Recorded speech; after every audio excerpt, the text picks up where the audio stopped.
partage d'écran. Hop.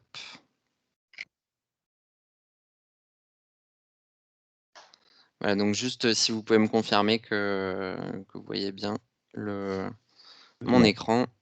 C'est bon?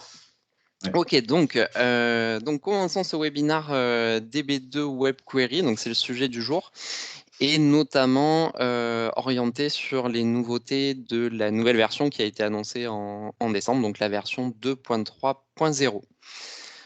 Donc, avant de commencer, peut-être un petit mot très rapide sur CFD Innovation, donc partenaire de GID sur plusieurs thématiques, notamment DB2 Web Query.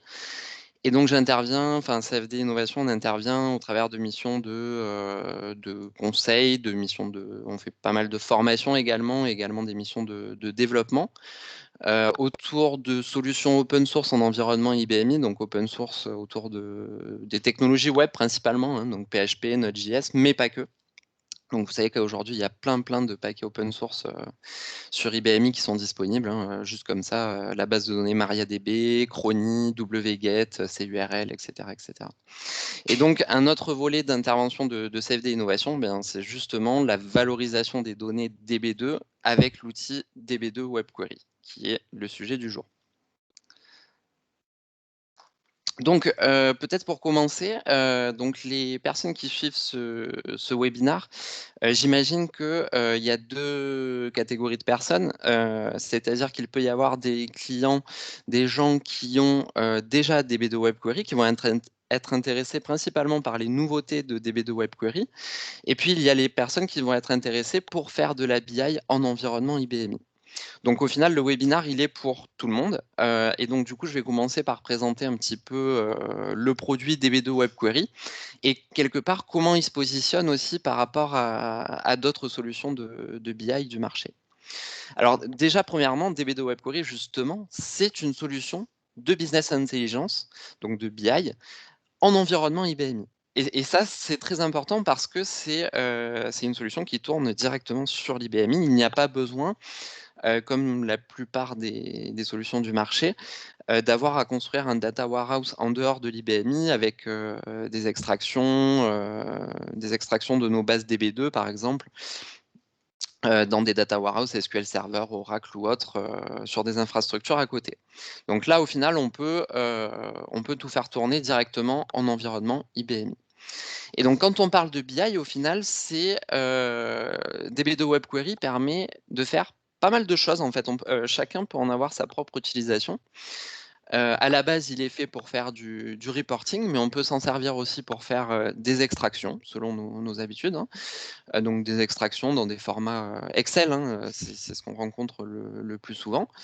Et c'est également orienté pour faire du décisionnel. Donc, par exemple, on va pouvoir retrouver les concepts de tableaux de bord avec des graphiques, des choses très design qui vont permettre au final de faciliter la prise de décision avec un ensemble de KPI, hein, par exemple, donc des indicateurs de performance, ce genre de choses. Alors, techniquement, comment il se présente DB2 Web Query, c'est accessible pour tous les rôles, tout utilisateur, en fait, qu'il soit développeur de rapport ou utilisateur final qui va consommer des rapports. Tout va se passer au travers d'un simple navigateur web. Donc, en termes de déploiement, le produit tourne. Donc DB2 Web Query tourne sur le serveur IBMI et on interagit avec le produit et donc avec la base de données DB2 par un simple navigateur.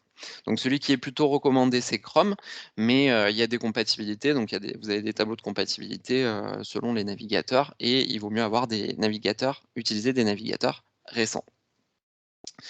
Donc, le tout au travers d'interfaces web. Donc, qui dit interface web dit interactivité avec les données. Donc, dans les graphiques et les rapports qui vont être proposés par DB2 Web Query, on va pouvoir bénéficier de ce que l'on va appeler des technologies actives. Alors, ils ont changé de nom justement avec la version 2.3.0, mais j'y reviendrai tout à l'heure. Maintenant, c'est documents analytiques. Donc les technologies actives, la navigation dans les données, donc les forages de données, Tout ça, c'est quelque part, pour vous donner quelques exemples, c'est, un développeur de rapport, il va proposer un état initial, donc un reporting, et l'utilisateur final, sans être développeur de rapport, va pouvoir quelque part lui-même soit forer dans les données, donc aller zoomer quelque part pour aller jusqu'à un niveau de regroupement du plus haut jusqu'à un niveau de détail. Et il va pouvoir, je sais pas moi, des choses un petit peu simples, hein, que l'on retrouve dans Excel, mais là directement dans une interface web, comme par exemple trier un tri décroissant sur, les chiffres d'affaires, sur les quantités vendues, générer des graphiques à la volée à partir d'une extraction, HTML, et cetera, et cetera. Bon, on va le voir par la suite au travers de quelques petites, démonstrations, hein, dans ce webinaire. Donc voilà ce qu'est, au final DB2 Web Query. C'est un outil de BI sur IBMI et accessible, au travers du web. Alors, une petite, un petit mot sur comment démarrer avec DB2 Web Query. Alors c'est comment démarrer, mais ça marche aussi, si jamais vous avez déjà du DB2 Web Query. Donc en fait, la solution qui est préconisée par IBM et par notamment, Doug Mack, qui est le responsable produit DB2 Web Query chez IBM, Worldwide, au final, c'est de passer par le package Easy Install, EZ, install. Donc ce package, comment on l'obtient? En fait, c'est par simple demande par mail. Vous avez l'adresse mail que je vous ai mis ici, hein, donc q2@us.ibm.com. Dans ce mail-là, vous précisez votre nom, votre société et le serial number de votre partition, hein, donc WorkSysVal, et QSRL-NBR, hein, donc voilà, vous récupérez le serial number, vous l'envoyez par mail et à la suite de ça, donc les réponses sont assez rapides, hein, généralement on les a même dans la journée. En fait, vous allez recevoir les liens de téléchargement des installeurs, donc ils font, quelques gigas, hein, donc voilà, c'est un Dropbox de mémoire, ainsi que des documents, avec, des instructions d'installation, donc c'est du step by step et avec ce package comme son nom l'indique, hein, Easy Install, c'est assez simple, à installer et rapide. Alors l'installeur, il va permettre plusieurs choses comme je le disais, donc l'installeur, il va permettre, si vous n'avez pas DB2 Web Query, de l'installer tout simplement. Et si vous avez une installation existante en version 2, vous avez la possibilité de passer à cette version 2.3.0 à l'aide de ce package Easy Install, également.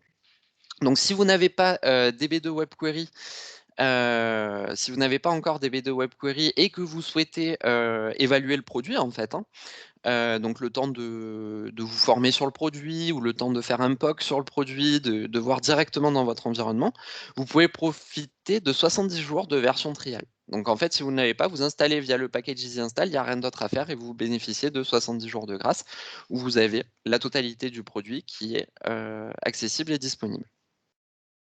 Alors, un petit mot également sur cet installeur. Donc là, je ne vais pas le préciser parce que c'est pas l'objet de ce webinaire, mais il y a quelques prérequis techniques par rapport à votre IBMI. Donc par exemple, la version 2.3.0, c'est sur des V7R3+, donc c'est à partir de la V7R3. Si vous êtes avant, vous pouvez faire la demande des anciens packages Easy Install, enfin du moins des packages Easy Install des versions, précédentes. Et donc, lors de l'installation, en fait, il y a un checker de prérequis, qui va justement, avant d'installer, ça va aller checker si tous les prérequis sont déjà installés et présents sur votre machine. Si c'est pas le cas, ça vous les met en évidence et donc du coup, et du coup, on pourra avancer ou pas sur cette installation. Alors, un petit mot des éditions disponibles de DB2 Web Query. Donc là, historiquement, avec la version 2, la version 2.1 d'ailleurs, on avait 2 éditions disponibles. En fait, c'est des packages de fonctionnalités DB2 Web Query qui sont distribués, soit dans la version express, enfin dans l'édition express, soit dans l'édition standard. L'édition express, en fait, elle a un coût, assez raisonnable et assez accessible et en fait, qu'est-ce qu'elle met à disposition? Tout le moteur DB2 Web Query. Donc en fait, tout ce qu'il faut pour, développer des métadonnées, on verra un peu à la suite ce que sont les métadonnées. Pour développer des rapports, on peut faire des rapports au lab, des cubes. On n'est pas limité en termes de format de sortie. Vous avez les formats de sortie HTML, les documents analytiques, Excel, PDF. Vous pouvez faire des tableaux de bord, des zooms. Vous pouvez faire des rapports directement dans Excel grâce au spreadsheet client. Et vous avez les sources de données, donc au moins la classique, la DB2, et vous pouvez uploader aussi des datas via des feuilles Excel. Donc voilà, donc ça c'est le cœur du produit, donc c'est la version express, et dans la version express, en fait, il y a une chose à noter qui est importante, ce sont les accès par utilisateur nommés. Quand on est en version express, le seul moyen que l'on a de se connecter dans DB2 Web Query, c'est d'avoir une licence par utilisateur, qui a un coût à l'utilisateur en fait, mais ce qui est important au final, c'est que c'est quel que soit son rôle, qu'il soit utilisateur final ou qu'il soit développeur de rapport ou voire même administrateur de DB2 Web Query, il faudra une licence par utilisateur nommé. Et une licence utilisateur nommé, je l'ai précisé ici, hein, c'est par rapport à un user profile. Donc ça, voilà, c'est tout ce qui est contenu dans la version express. La version standard, donc qui a un coût supplémentaire, au final, c'est la version avec toutes les options de DB2 Web Query. Alors, qu'est-ce que ça propose en plus de toutes les fonctionnalités de l'édition express qui sont conservées, bien évidemment? Alors, on a toujours l'accès par utilisateur nommé pour les administrateurs et les développeurs. Donc ça ne change pas. Par contre, on a d'autres possibilités pour, quelque part, industrialiser et déployer à plus grande échelle une solution de BI pour les utilisateurs finaux. Alors, qu'est-ce qui nous est proposé? En fait, il y a plusieurs choses. Premièrement, les accès par groupe. Donc, on peut quelque part avoir des accès par groupe. Donc, on achète un certain nombre de groupes. Et dans un groupe, on va pouvoir mettre autant d'utilisateurs que l'on veut. On peut en mettre 100 si on veut. On peut mettre 100 user profiles.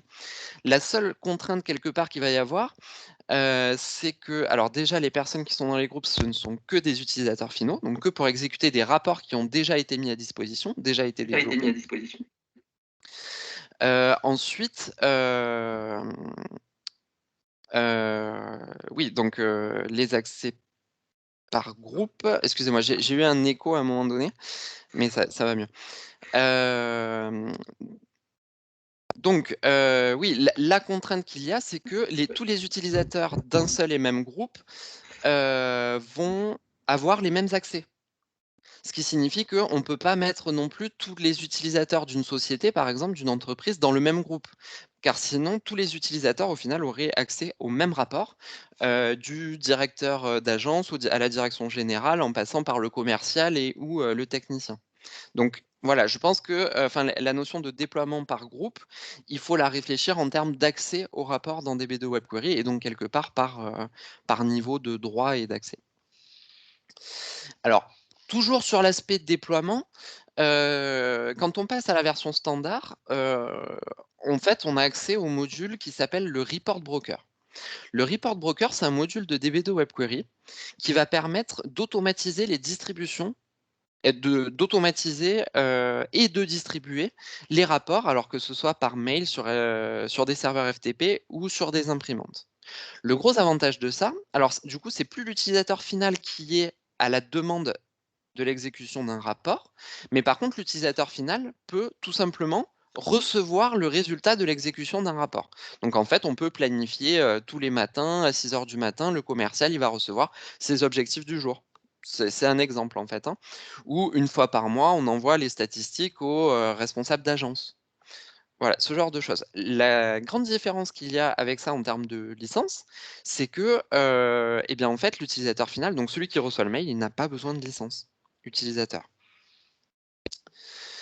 Voilà, donc ça, c'était un mot sur le report broker. Autre solution d'accès au reporting quand on est en version standard, c'est l'accès au web service.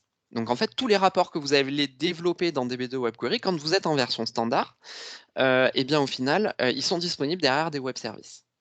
Et vous avez la possibilité de configurer un accès avec un profil de service, un profil générique en fait, hein, que vous pouvez mettre dans les web services. Et si vous avez un intranet ou une application maison, vous pouvez depuis cet intranet faire un call web service HTTP en fait, hein, où vous allez consommer le reporting DB2 Web Query et le résultat sera envoyé à l'intranet et libre à nous, dans le développement d'un intranet, d'intégrer justement ce reporting directement dans des applications existantes.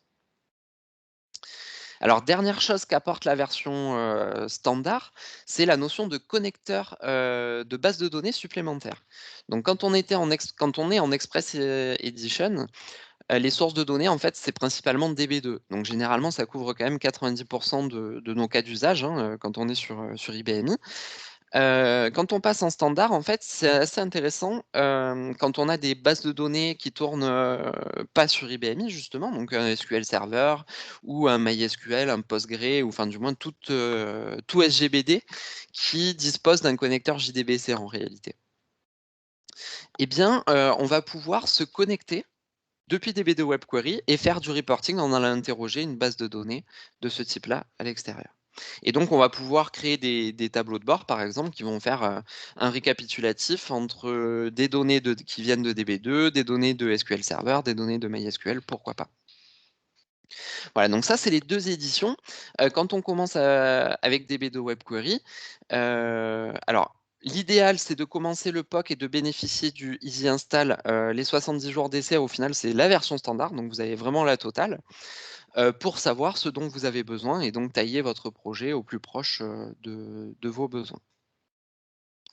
Alors, on va passer un petit peu aux nouveautés. Alors, c'est pas de 2021, hein, ça a été annoncé et c'est disponible depuis 2020, donc depuis l'année dernière.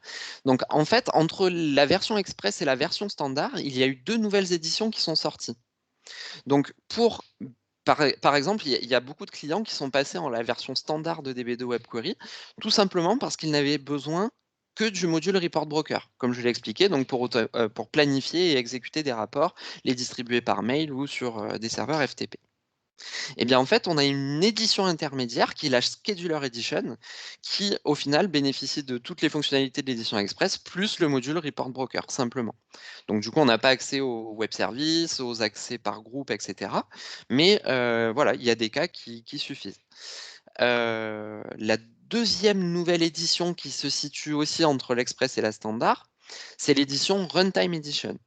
Alors elle, ce qu'elle apporte à la version Express, au final, c'est l'accès aux utilisateurs finaux par groupe et que ça, en plus.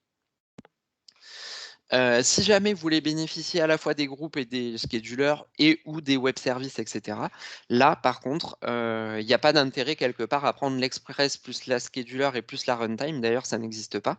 C'est soit l'Express et la scheduler, soit l'Express et la runtime, soit l'Express et la standard pour la totale.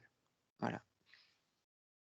Donc ça, c'est intéressant notamment, pour calculer votre, budget de licence, DB2 Web Query. Alors, on va rentrer un petit peu dans le détail de DB2 Web Query, en expliquant un petit peu cette fois-ci le principe même de DB2 Web Query. Donc en fait, dans DB2 Web Query, alors comme dans toute solution de reporting en fait, hein, et de BI, on va s'appuyer sur une source de données.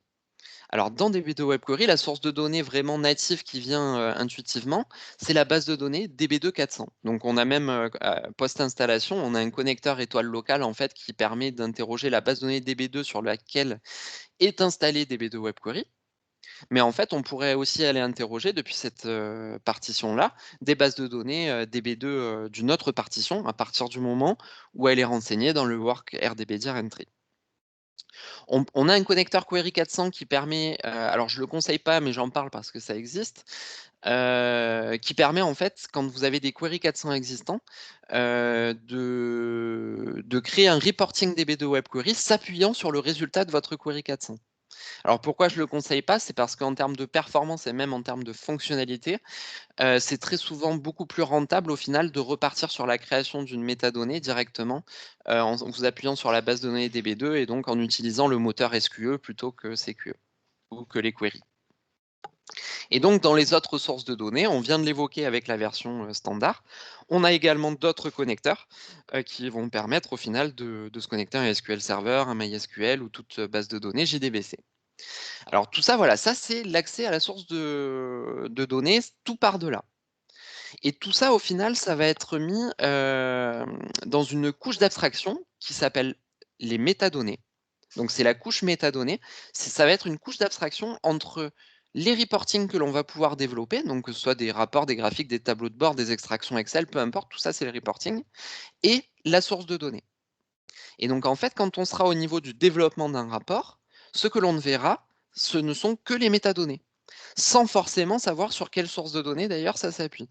Ce qui permettra d'ailleurs, dans cette couche d'abstraction, de voir exactement de la même façon une zone qui proviendrait d'un SQL Server et une zone qui vient de DB2. Alors, à quoi sert cette couche métadonnée? Cette couche métadonnée, en fait, elle va servir à plein de choses, à préparer la donnée, en fait. Donc, en fait, on peut préparer la donnée soit directement dans le produit au niveau des métadonnées, soit, bien sûr, si on l'a fait en amont dans des vues ou dans une bibliothèque data warehouse, ou si on a déjà notre data warehouse, c'est encore mieux puisqu'on aura moins de travail à faire dans la métadonnée. Cependant, la création de ces métadonnées reste obligatoire. Donc, qu'est-ce que l'on peut faire dans les métadonnées? Eh bien, le cas typique, c'est faire les jointures. Détail facture, enfin entre en-tête facture, détail facture. Entre détail facture, on va peut-être faire un lien avec la table des articles. Et puis des articles, on va peut-être, on va peut-être faire un lien aussi avec la table des fournisseurs et puis la table des clients pour récupérer le nom, l'adresse, pour pouvoir faire des statistiques en fonction des départements, des régions, ou des pays, et cetera, et cetera. Donc en fait, on va pouvoir se créer ce que l'on peut appeler, enfin ce qui s'appelle d'ailleurs dans Business Object, pour ne pas le citer, des univers. On va pouvoir créer des univers au niveau des métadonnées, où on va définir justement toutes ces jointures. Ce qui signifie que toutes les données qui sont dans cette métadonnée seront accessibles dans un développement de rapport. Ensuite, les métadonnées, on peut les utiliser également pour masquer la complexité informatique. Par exemple, dans nos bases de données, on retrouve très souvent, des zones qui vont contenir des flags ou, des zones qui vont contenir plusieurs informations, dans la même zone, ou des noms de zones, non parlants, ou des noms de zones, dont on ne va pas se servir dans les statistiques. Et bien, au final, dans la métadonnée, on peut supprimer les zones, on peut les renommer, on peut ajouter des nouvelles zones calculées également. Par exemple, pour éclater une zone qui contenait, plusieurs informations, ou, dans la base de données, on pourra avoir, un prix, une quantité. Et bien, en fait, ça pourrait être pratique d'avoir une zone calculée qui fait le prix fois la quantité. Ou, de calculer, par exemple, la marge sur un produit directement au niveau de la métadonnée.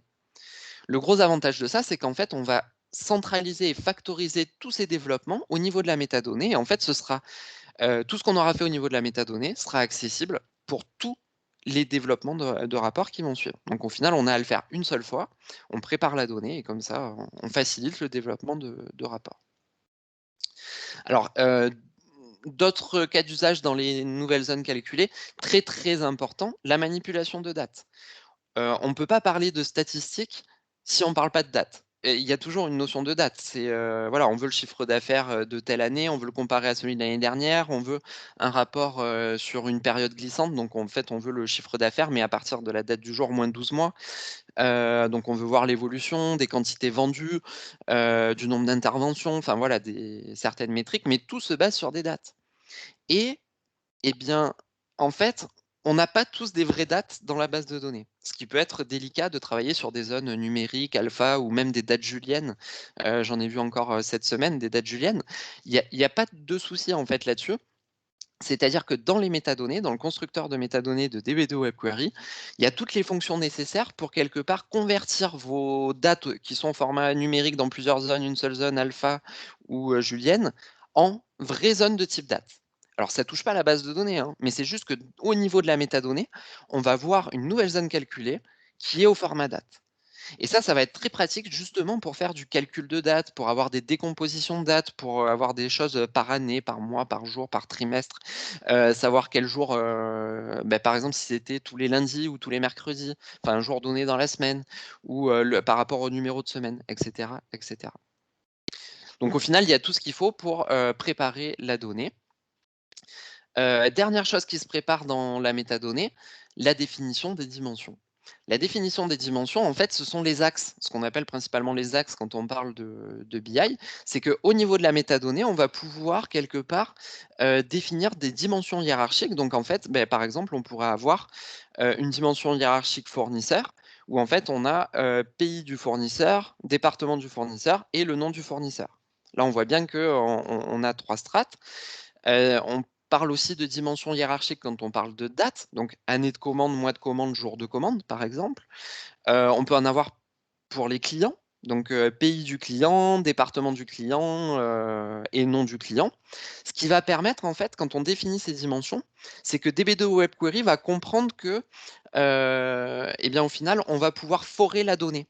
Il y a une dimension hiérarchique, donc en fait, on va pouvoir avoir un état, par exemple, qui fait le chiffre d'affaires par pays des clients, et on va rendre automatique le zoom, c'est-à-dire que quand on va cliquer sur le pays, on va descendre au niveau du département, on aura la répartition du chiffre d'affaires par département et par département, la répartition par client, enfin au niveau des zones et de la hiérarchie que l'on aura définie. Donc voilà à quoi ça sert. Voilà à quoi ça sert une métadonnée. Et bon, là, je vous ai mis une petite, des petites impressions écran, mais on ira le voir en vrai. Donc là, c'est comme ça que l'on a défini des dimensions. Ça, c'est les définitions de jointure. Donc, vous voyez que même la définition de la jointure, au final, elle se définit graphiquement au final dans le produit. Voilà. Alors ensuite, une fois qu'on a préparé la donnée, une fois qu'on a créé la métadonnée, vient l'étape du développement du rapport en lui-même, donc ce qu'on pourrait appeler la requête ou l'état. Donc les rapports qui s'appuient forcément sur les métadonnées, et donc jamais directement sur les données, on a un éditeur de rapport donc qui est complètement graphique qu'on va aller voir, juste après. Donc je vous ai mis une petite capture ici. Cet outil s'appelle InfoAssist Plus.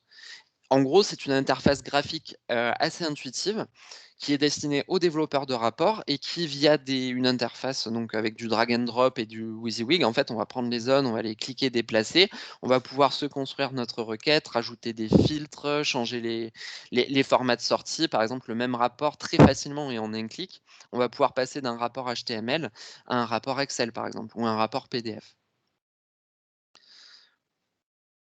Donc, alors je vais passer, à une première démonstration. Donc on va rentrer justement dans ce nouveau produit et puis après on viendra un petit peu expliciter, les nouveautés. Donc, là je l'ai mis, je vous l'aurai aussi dans le support, mais ça c'est ce qu'on va obtenir en partant, de 0. Donc au final, c'est un rapport qui exprime les quantités et le chiffre d'affaires d'une entreprise par pays de vente et par magasin.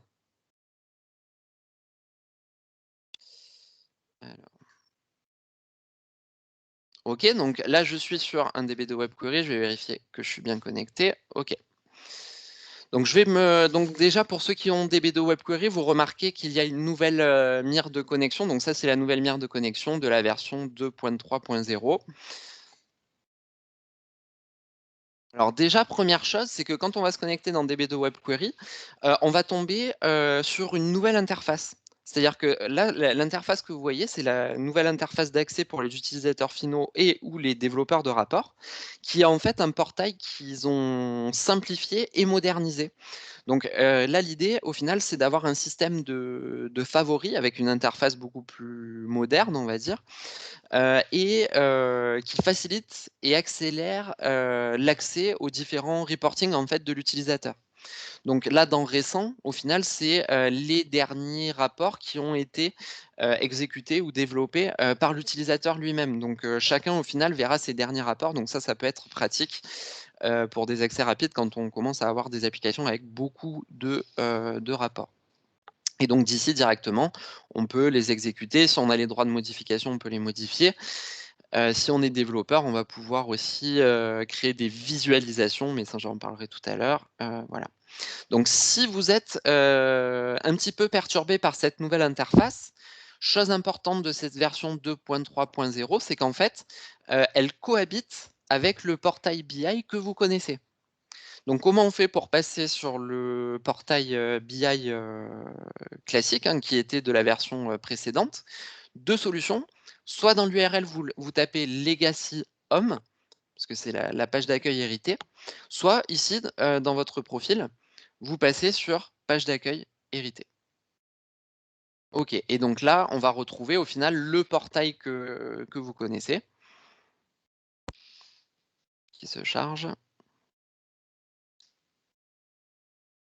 OK, et donc ça, du coup, ça doit vous rappeler des choses avec, une partie navigation sur la gauche, donc navigation dans les différents domaines fonctionnels, et quand on ouvre un domaine fonctionnel, on a accès aux différents, rapports qui sont disponibles avec, possibilité justement de les exécuter en page centrale. Alors ce que l'on va faire, c'est qu'au final, c'est vraiment pour vous montrer comment ça fonctionne. Alors je ne vais pas recréer la métadonnée. Donc là, la métadonnée, je l'ai créée en amont sur une base de données exemple qui est livrée directement avec le produit, avec DB2 Web Query que vous aurez. Donc c'est dans la bibliothèque QWQCent. Donc ici, je vais créer tout simplement un rapport sur le domaine fonctionnel webinar CFD. Donc j'ouvre InfoAssist+, qui est l'outil de développement de rapport. Première étape de création d'un rapport avec InfoAssist, enfin un rapport graphique tableau de bord, on choisit notre métadonnée. Donc là, l'outil nous propose de choisir dans les métadonnées existantes.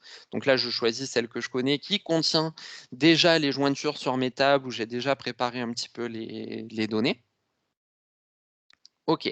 Et donc là, on se retrouve dans la fenêtre InfoAssist. Donc sur la partie gauche, j'ai le volet données qui va me permettre de naviguer dans toutes les zones, de ma métadonnée, et sur la partie centrale, je vais avoir un aperçu au final je vais avoir un aperçu de ce que je suis en train de construire comme reporting.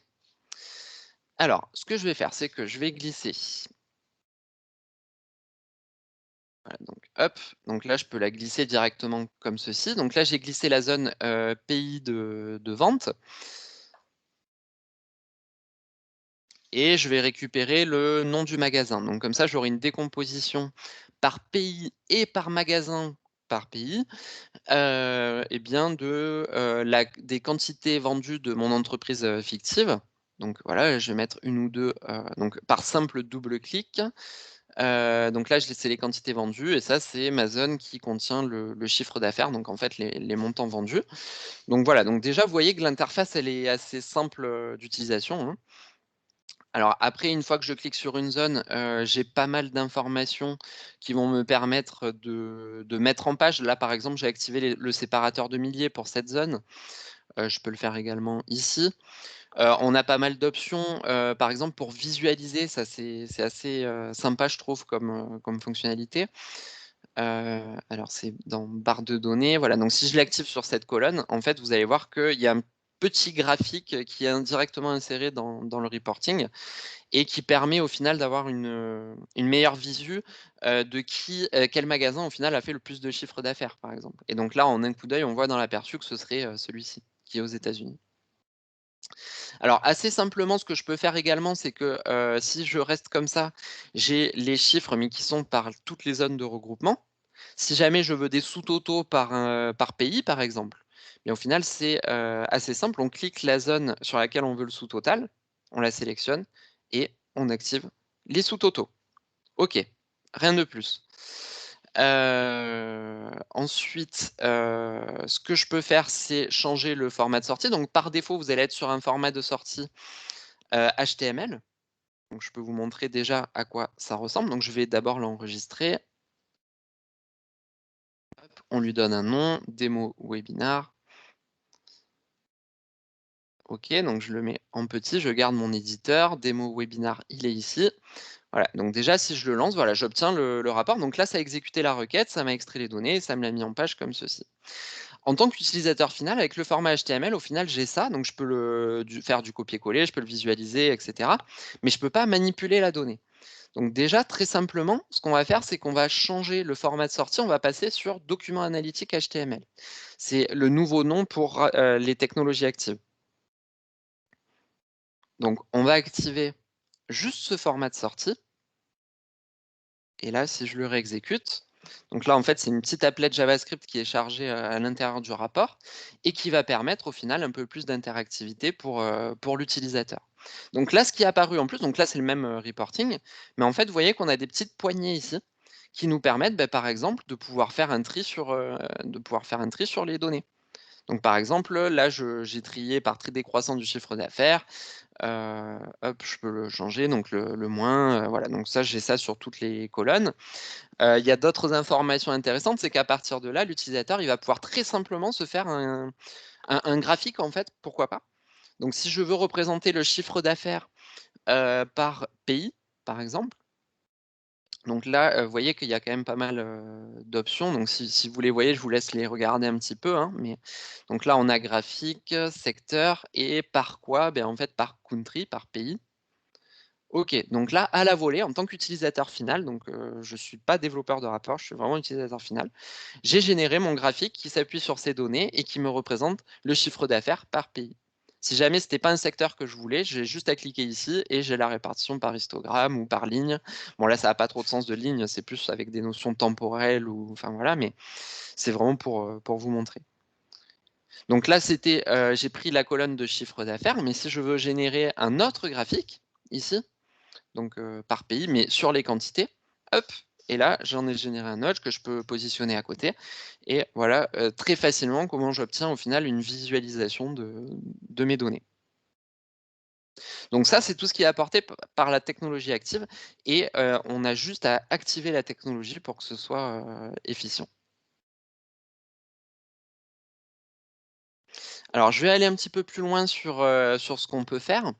Alors bien évidemment, là, on va pas faire le tour de tout DB de WebQuery, hein, les possibilités sont assez énormes. Mais une autre, petite chose sympa qui est facilement, à mettre facilement en œuvre, sur cette colonne-là, je peux mettre une notion de voyant d'avertissement. Donc sur ces voyants d'avertissement, en fait, c'est qu'on va conditionner un style. Par exemple, si le chiffre d'affaires, il est supérieur à 100 millions, voilà, donc 100 millions. Donc là, on définit une condition et si la condition est remplie, en fait, on va pouvoir appliquer un style.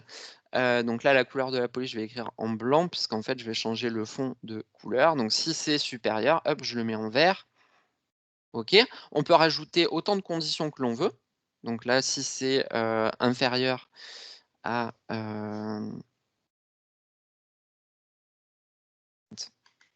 50 000, donc voilà, 1 000 000.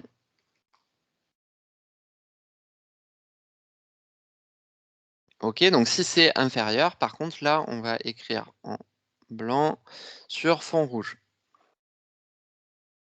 Bon, je vais un peu vite, mais c'est vraiment pour montrer les possibilités du produit.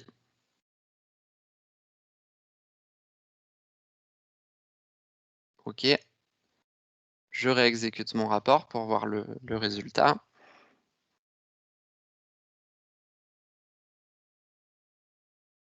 OK et donc là, tous les, alors oui, j'ai mis moins d'1 million, mais en fait, là, on n'en avait pas, sinon il serait ressorti en rouge. Là, le tout, au final, c'est de mettre un éclairage sur des notions, des valeurs aberrantes, mais c'est vous qui définissez les conditions, qui correspondent au final à vos besoins métiers. Alors, je vais revenir un petit peu sur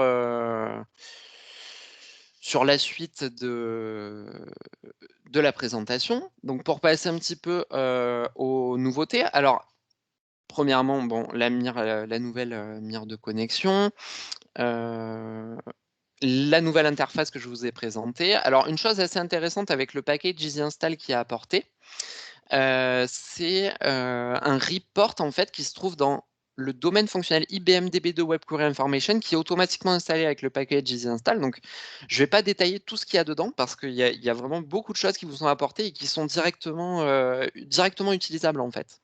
C'est du reporting, clé en main pour vous. Mais là, c'est une fonctionnalité assez intéressante que je voulais vous montrer. Donc c'est ce qui s'appelle le Easy Report.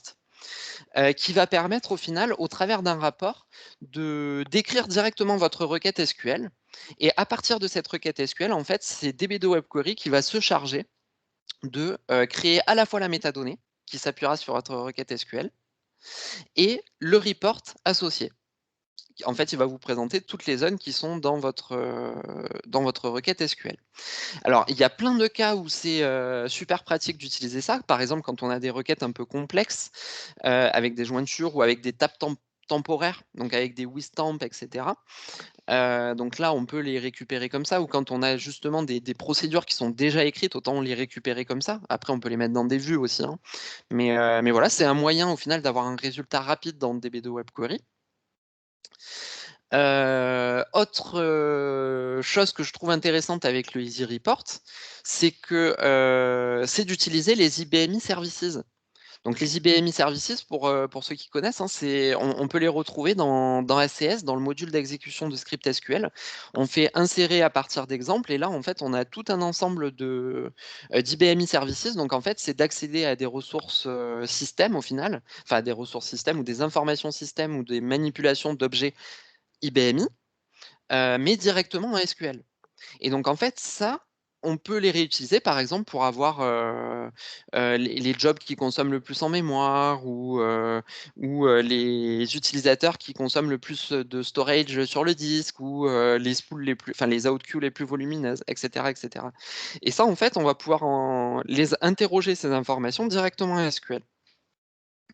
Donc, je repasse sur l'aspect démo pour vous présenter un petit peu ça. Donc là, je passe dans le domaine fonctionnel IBM DB2 Web Query Information. Dans Utilities, on a le Easy Report. Donc en fait, ça c'est un rapport, hein, je l'exécute. On va avoir un certain nombre de filtres également qui nous sont proposés. Donc à noter également que si vous venez d'une version un peu ancienne de DB2 Web Query, ici vous voyez la nouvelle présentation de tous les filtres. Donc ça, c'est pas propre au rapport que je viens d'exécuter Easy Report, c'est tous les filtres au final se présentent comme ça. Donc pour ceux qui viennent de l'ancienne version, vous allez constater vraiment une nette amélioration en termes d'aspect et de modernité d'affichage de ces filtres. Alors ici, voilà, je vais me positionner. Donc qu'est-ce qu'il nous demande? Il nous demande un dossier cible. Donc là, j'ai choisi de créer à la fois ma métadonnée et mon rapport dans Webinar CFD. Là, je peux le nommer. Donc, je vais mettre démo CFD. Je vais préciser un SQL statement. Alors là, en fait, ce que j'ai fait, c'est que... alors, est-ce que j'ai un ACS ouvert? Non. Alors là, directement, en fait, je vais prendre une requête SQL que j'ai récupérée depuis un IBMI Services, en fait. Et qui présente la consommation en fait en live de la mémoire par job en fait. Donc c'est tous les jobs et avec la consommation mémoire. Alors qu'est-ce qui nous est demandé mais là bien évidemment vous mettez la requête SQL que vous souhaitez. Qu'est-ce qui nous est demandé ensuite? C'est une validation list. Alors ça c'est une petite spécificité liée à ça. Pour ceux qui ne connaissent pas les listes de validation, au final, c'est qu'on va créer un objet liste de validation. C'est un objet IBMI, en fait, hein, de type VLDL. Alors là, je l'ai créé en amont, mais ça se crée très simplement avec, donc pour DB2 Web Query, il y a une commande CRT-WQ VLDL. Et vous créez votre liste de validation. Ça consiste en fait à stocker dans un objet IBMI un profil mot de passe. Donc là, celui que j'ai créé, j'ai stocké à l'intérieur mon profil et mon mot de passe. Et ce qui signifie qu'en fait, tout le traitement de création là, va être créé avec ce profil-là. Et donc, les données seront également accédées avec ce profil-là, le profil qui est indiqué là-dedans. Ensuite, je spécifie le format par défaut qui va être proposé à l'utilisateur final. Donc AHTML, c'est pour actif HTML. Donc c'est les rapports actifs que je vous ai présentés tout à l'heure. Et vous avez la possibilité, donc si on choisit user, en fait, c'est ce que je vais choisir, de laisser choisir le format de sortie à l'utilisateur final. Donc en fait, quand il va exécuter son reporting, quand il va exécuter son report, il va y avoir un filtre qui va lui demander directement le format de sortie souhaité. Alors là, je vais exécuter ce rapport. Donc ça, c'est le Easy Report. J'ai renseigné les 4 petites infos. Ça va faire le job, ça va créer la métadonnée, le reporting. Il va me rendre la main une fois qu'il a créé tout ça. Et on va aller voir le résultat juste après. OK, donc là, il me dit report démo CFD créé dans Webinar CFD. Donc je vais fermer ici. Ah oui, donc il faut juste penser à rafraîchir. Donc vous actualisez le dossier. Hop.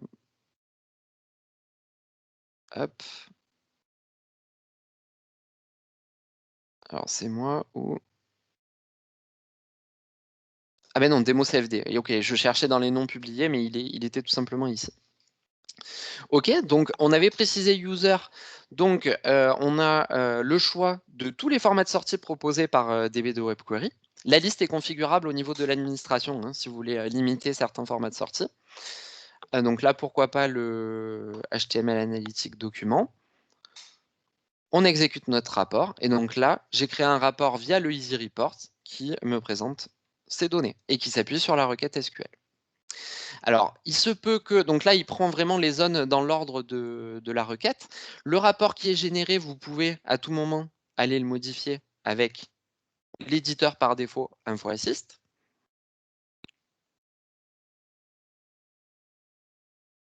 Ok, donc là, juste le temps d'ouvrir ce report, ok. Et donc là, en fait, on voit qu'il n'a pas forcément mis les zones dans le bon ordre, etc. Donc ma zone de regroupement, c'est mes jobs. Et derrière, j'ai 2 zones. Donc en fait, c'est la consommation mémoire et courante et la consommation max que ce job a atteint, en fait. Donc voilà, là, je réorganise un tout petit peu mon rapport, je l'enregistre, OK. J'étais en format actif, je le réexécute. Oui, donc je suis toujours en choix du format de sortie. OK, et donc là, j'ai mon report avec tous les jobs qui tournent, avec leur consommation mémoire. Vous voyez que je l'ai eu vraiment très rapidement. Et comme je suis en rapport actif, et bien en fait, je peux faire un tri décroissant. Je peux également directement à partir d'ici activer ça. Et donc voilà, là on a une idée au final des différents jobs qui tournent et de leur consommation en temps réel sur la machine.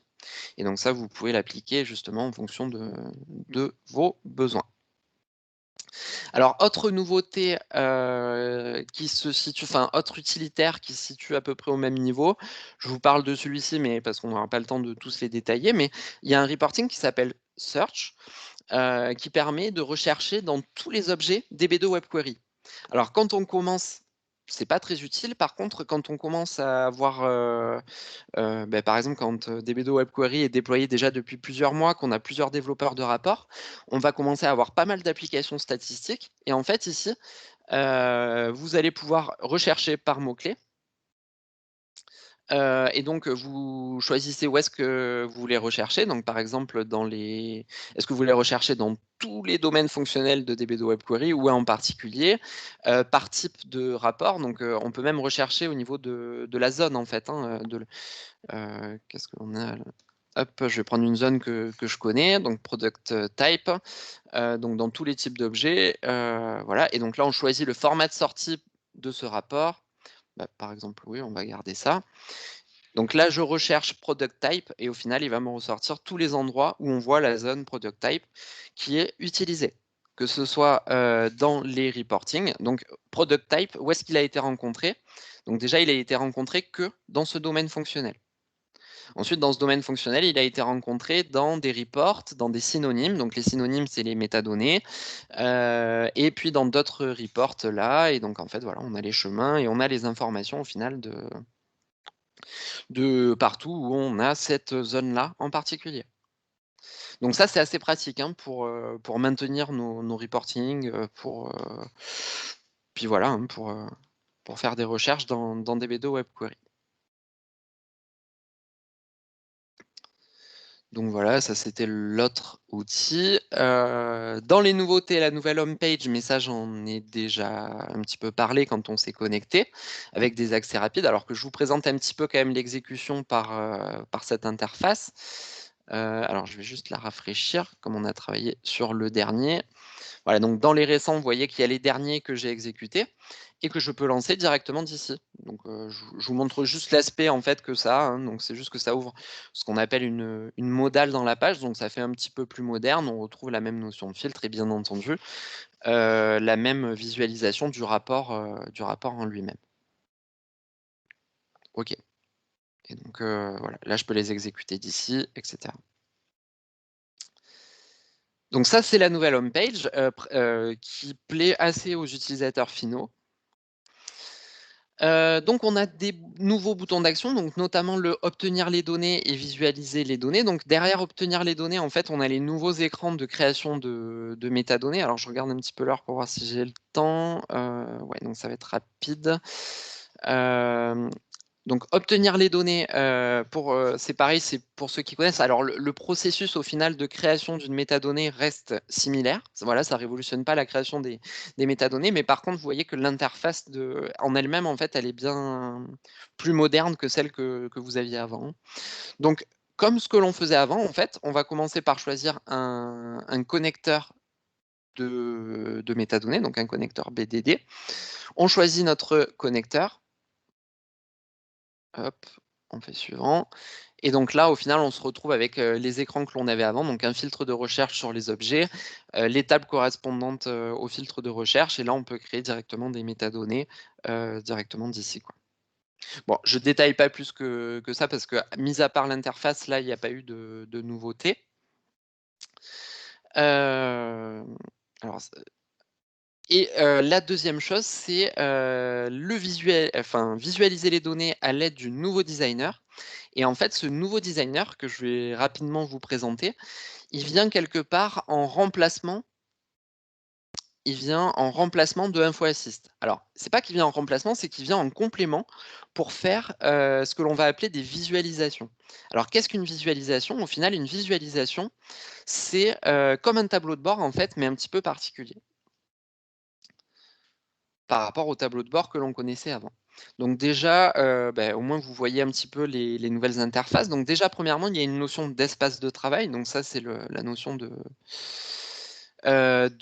domaine fonctionnel, hein, que l'on avait avant. Donc là, je peux rentrer dans mon domaine fonctionnel, puisque une visualisation va s'appuyer sur une métadonnée, hein. Ça ne change pas, hein, le principe.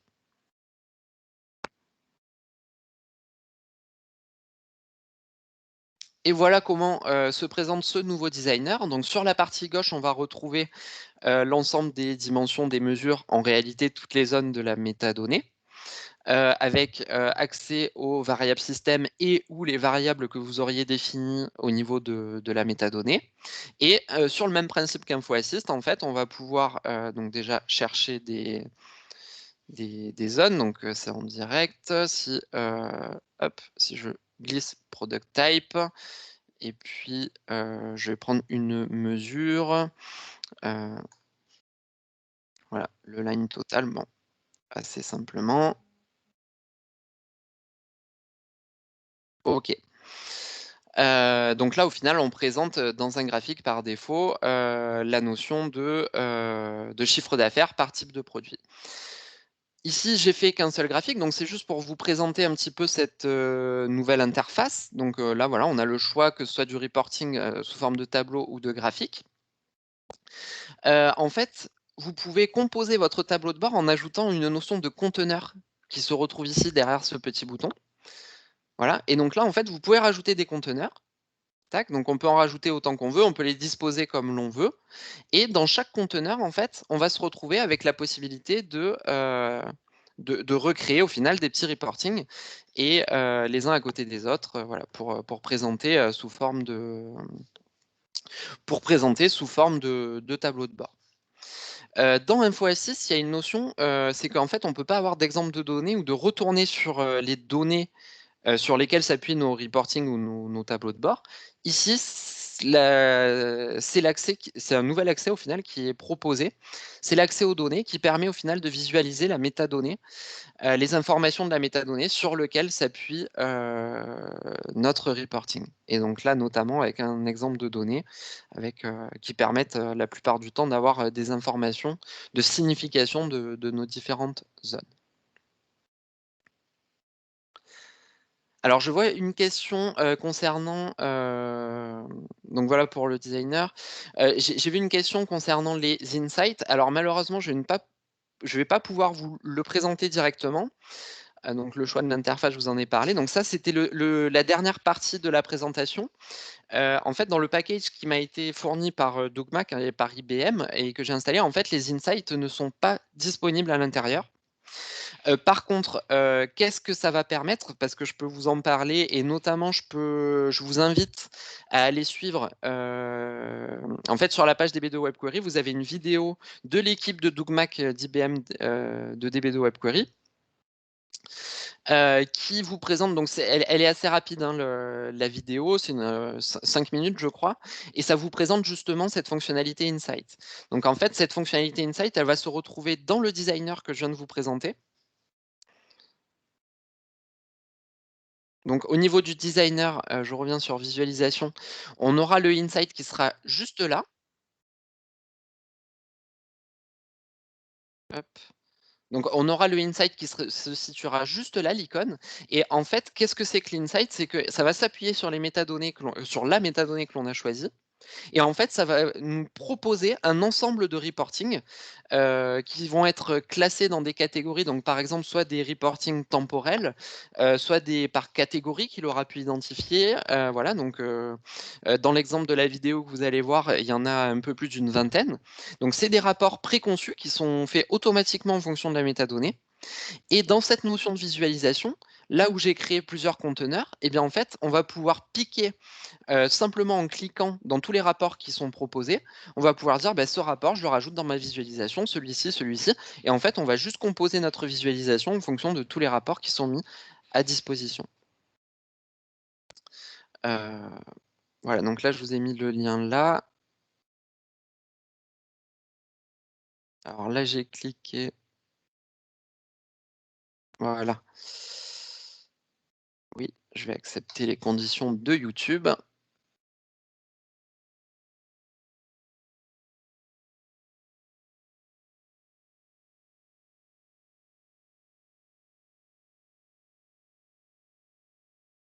OK, et donc, juste pour vous montrer dans la vidéo, si vous voyez la vidéo et donc voilà, donc ça se situera à ce niveau-là, donc le insight comme je vous disais. Donc là, dans l'exemple qui est donné, en fait, ça a créé 26 insights, donc en fait, 26 rapports et vous allez pouvoir les injecter au niveau de vos visualisations simplement en cliquant sur ce petit icône-là.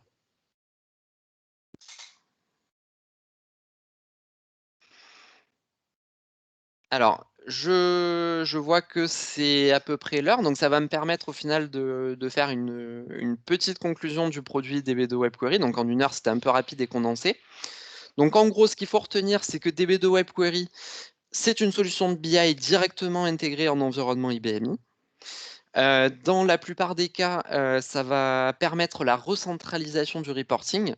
Alors qu'est-ce que j'entends par recentralisation? C'est, j'ai rencontré plusieurs fois au final des entreprises qui faisaient du reporting, mais, par exemple avec du SQL embarqué dans des Excel ou dans des outils à côté, mais dans une pluralité au final, d'outils pour, avoir du reporting. Et donc là, l'idée au final, c'est que le service informatique peut regagner en maîtrise du reporting et donc du coup des datas qui sont fournies, puisqu'en fait, on centralise ça, le développement des rapports, directement dans le produit. Et ces rapports sont mis à disposition et ou développés par des utilisateurs un peu avancés. Ça permet, on va dire la modernisation de vos queries 400 si vous en avez encore et on en rencontre quand même pas mal.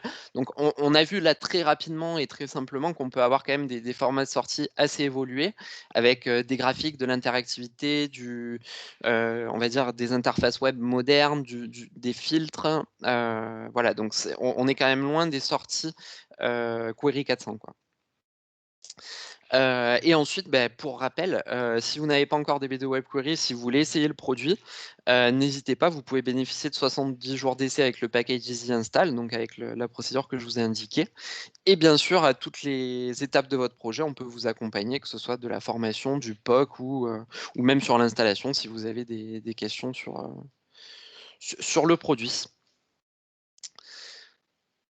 Donc je vois que c'est pile l'heure, voilà, donc je vais être à l'écoute, peut-être de vos questions et en tout cas, je vous remercie de votre attention et d'avoir suivi ce webinaire.